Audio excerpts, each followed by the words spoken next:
Halo anak-anak, bagaimana kabar kalian hari ini? Semoga kalian masih tetap semangat untuk mengikuti pembelajaran secara daring, ya. Pada pertemuan yang lalu telah dibahas tentang pengertian bencana alam dan jenis-jenis bencana alam. Kalian juga sudah mengerjakan tugas-tugas membuat peta konsep karakteristik bencana alam. Nah, kali ini Ibu akan bahas tentang karakteristik setiap bencana alam yang sering terjadi di Indonesia. Karakteristik bencana yang pertama yang akan Ibu bahas adalah tentang gempa bumi. Gempa bumi adalah peristiwa bergetarnya lapisan kulit bumi. Bergetarnya kulit bumi ini tentu ada penyebabnya. Apa itu? Ya, penyebabnya bisa dari pergerakan lempeng bumi dan bisa juga karena aktivitas gunung meletus. Gempa bumi terjadi secara tiba-tiba dan dapat mengakibatkan tanah mengalami pergerakan atau longsor. Bisa juga mengakibatkan kebakaran karena adanya korsleting listrik. Atau bisa juga karena bisa mengakibatkan kecelakaan transportasi. Misalnya, bila saat gempa terjadi ada kendaraan, apakah itu mobil atau kereta yang sedang berjalan. Gempa bumi juga dapat memicu terjadinya tsunami. Gempa bumi juga merupakan bencana yang tidak dapat diprediksi kapan waktu terjadinya. Bencana gempa juga menimbulkan dampak langsung dan tidak langsung. Contoh dampak langsung adalah rusaknya bangunan, adanya korban jiwa yang meninggal maupun yang luka-luka. Sedangkan dampak tidak langsung misalnya adanya sumur yang mengering. Bencana yang kedua adalah bencana letusan gunung api. Letusan gunung api adalah peristiwa keluarnya magma ke permukaan bumi. Saat gunung meletus, maka gunung api tersebut mengeluarkan lava, awan panas, longsoran badan gunung, guguran batu pijar, lontaran batu, hujan abu, hujan lumpur, gas beracun. Mungkin juga bisa terjadi tsunami bila gunungnya berada di dalam laut.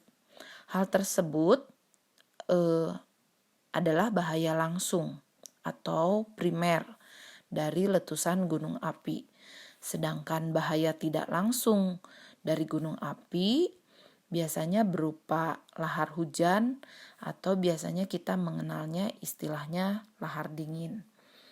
Nah, selain lahar dingin juga adanya longsoran gunung api. Karakteristik bencana yang ketiga adalah tsunami. Tsunami adalah gelombang tinggi yang menghantam daerah pesisir dan menyebabkan bencana. Penyebab tsunami ada 3, bisa karena gerakan lempeng di bawah laut. Contohnya gerakan lempeng Indo-Australia yang bergerak ke arah lempeng Eurasia. Yang kedua adalah adanya runtuhan dari sebuah gua. Yang ketiga adalah karena adanya letusan sebuah gunung api yang ada di dasar laut. Nah, syarat terjadinya tsunami selain karena ada gerakan di bawah laut, juga kedalaman pusat gempa itu tidak melebihi 70 km atau kategorinya adalah gempa dangkal. Tidak semua gempa yang pusatnya di laut dapat menimbulkan tsunami. Hanya gempa dengan kekuatan lebih dari 7 skala Richter yang dapat memicu tsunami. Saat tsunami menerjang daratan, dia bisa memiliki kecepatan sampai 700 sampai 800 km per jam. Dan juga dapat menimbulkan gelombang tinggi di tepi pantai dari ukuran kecil hingga puluhan meter.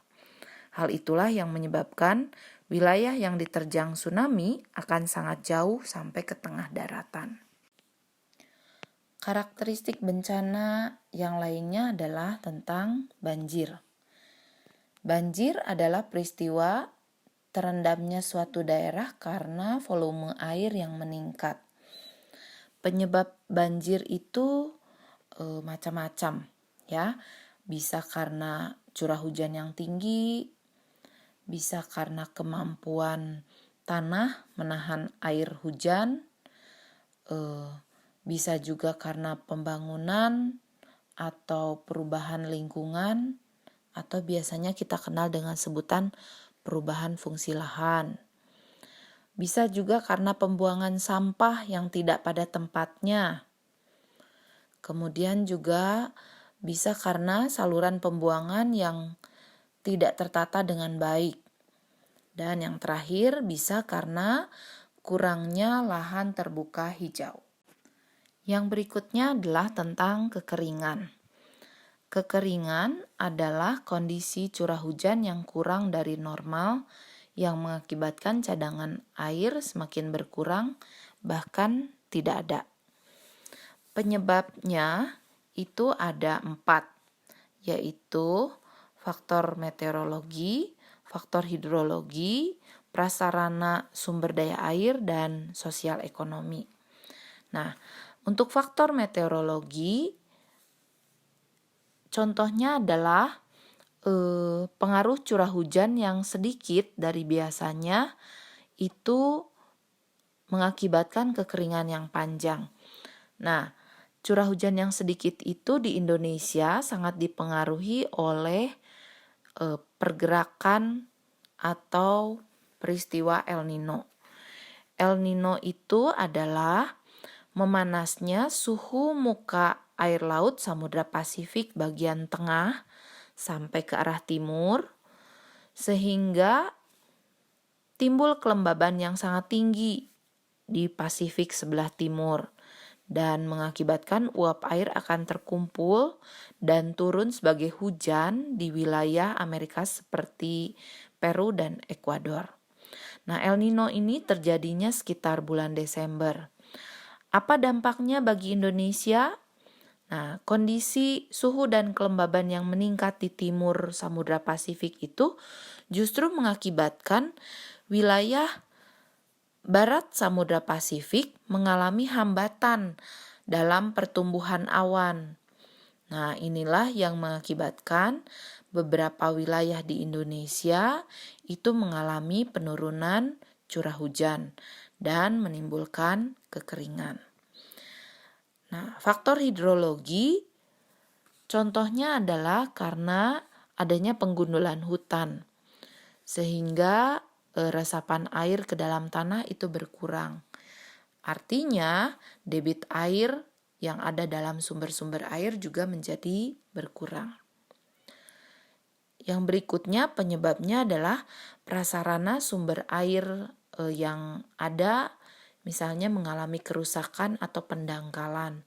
Contohnya, waduk itu mengalami pendangkalan sehingga kemampuan waduk menampung airnya berkurang.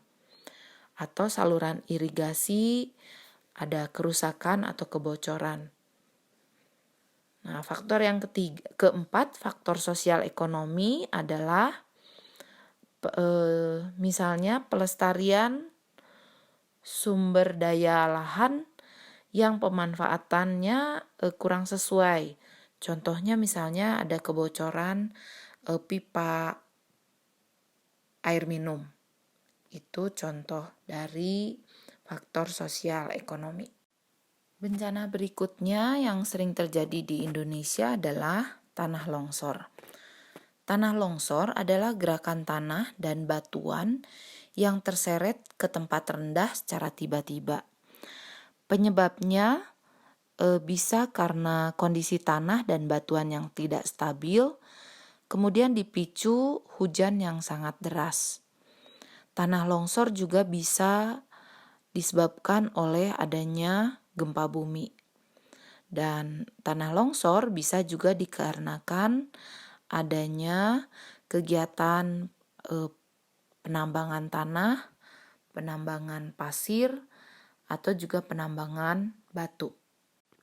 Berikutnya adalah banjir bandang. Banjir bandang itu adalah banjir yang terjadi secara tiba-tiba, ya, Karakteristik banjir bandang itu volume dan kecepatan aliran airnya besar. Terjadinya secara tiba-tiba dan biasanya membawa material dari hulu ke arah hilir. Bisa berupa batu, bisa juga membawa materi-materi yang ada di sekitar aliran sungainya. Berikutnya adalah tentang kebakaran hutan. Nah, kebakaran hutan ini adalah kondisi api yang tidak terkontrol di daerah hutan. Ini sering terjadi di Indonesia pada akhir musim kemarau. Seperti tahun lalu di 2019 kita mengalami kebakaran hutan yang cukup hebat. Australia juga itu mengalami kebakaran hutan sampai sekitar bulan Januari tahun 2020 kemarin, ya. Karakteristik dari kebakaran hutan adalah dia merusak hutan dan ekosistem yang ada di dalamnya. Yang lebih parah lagi adalah kebakaran hutan bisa semakin menambah jumlah karbon dioksida yang terlepas di udara. Tentunya ini akan memberi sumbangan semakin meningkat suhu di permukaan bumi. Bencana yang lainnya yang ada di Indonesia adalah angin puting beliung. Angin puting beliung itu adalah angin yang berputar dengan kecepatan yang tinggi dan berlangsung biasanya tidak terlalu lama. Nah, angin puting beliung ini terjadi karena adanya perbedaan tekanan udara. Kemudian angin puting beliung ini biasanya mengakibatkan kerusakan pada bangunan dan benda-benda yang ada di permukaan tanah. Anak-anak, selanjutnya Ibu akan bahas tentang siklus penanggulangan bencana alam. Berdasarkan Undang-Undang Nomor 24 Tahun 2007 tentang penanggulangan bencana alam, ada beberapa prinsip yang harus dilaksanakan dalam penanggulangan bencana alam, yaitu cepat dan tanggap, yang kedua prioritas, yang ketiga koordinasi dan keterpaduan, yang keempat berdaya guna dan berhasil guna, yang kelima transparansi dan akuntabilitas, yang keenam kemitraan, yang ketujuh pemberdayaan, yang kedelapan non-diskriminatif, yang kesembilan adalah non-proletisi. Untuk penjelasannya kamu bisa lihat di buku cetak kamu mulai dari halaman 215 sampai 216. Nah, tahapan penanggulangan bencana itu ada 3. Yang pertama adalah tahap pencegahan atau juga disebut tahap prabencana. Tahap ini adalah tahapan atau adalah kondisi sebelum sebuah bencana terjadi, meliputi mitigasi, kesiapsiagaan, dan sistem peringatan dini. Mitigasi adalah upaya meminimalisasi dampak bencana, misalnya membangun tembok pencegah ombak. Kedua, kesiapsiagaan itu melakukan pengaturan secara terorganisir, misalnya dengan menyiapkan prosedur evakuasi. Dan yang ketiga, sistem peringatan dini adalah menyiapkan alat-alat yang dikenali sebagai tanda apabila sebuah bencana itu datang. Tahap tanggap darurat. Tahap tanggap darurat ini adalah yang paling penting karena pada saat tahap tanggap darurat itu bencana sedang terjadi, ya. Tahap ini adalah bagaimana usaha kita untuk memenuhi kebutuhan dasar paling minimal semua korban bencana. Yang pertama, tahap tanggap darurat itu tujuannya adalah untuk menyelamatkan dan mengevakuasi korban bencana. Itu yang terutama. Yang kedua, itu mengatur dan membagikan logistik atau bahan makanan secara cepat dan tepat sasaran kepada seluruh korban bencana. Dan yang ketiga, tahap tanggap darurat ini melakukan perlindungan terhadap kelompok yang dianggap rentan. Kelompok yang rentan ini misalnya kelompok bayi, balita, anak-anak, ibu yang sedang mengandung atau menyusui, kemudian para penyandang cacat, juga orang-orang yang lanjut usia. Tahap yang ketiga adalah tahap pasca bencana. Tahap pasca bencana ini terdiri dari tahap rehabilitasi dan tahap rekonstruksi. Apa perbedaannya?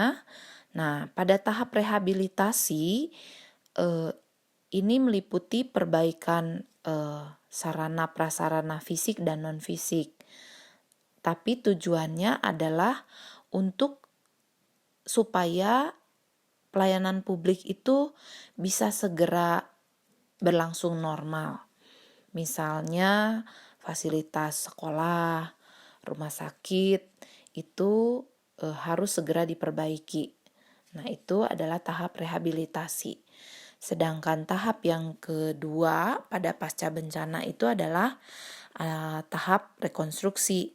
Rekonstruksi itu meliputi tahap membangun kembali sarana prasarana dan fasilitas umum yang rusak. Tapi sarana prasarananya ini lebih ke lembaga-lembaga atau lembaga-lembaga pemerintah. Misalnya kantor pemerintahan itu dibangun kembali biasanya di tahap rekonstruksi.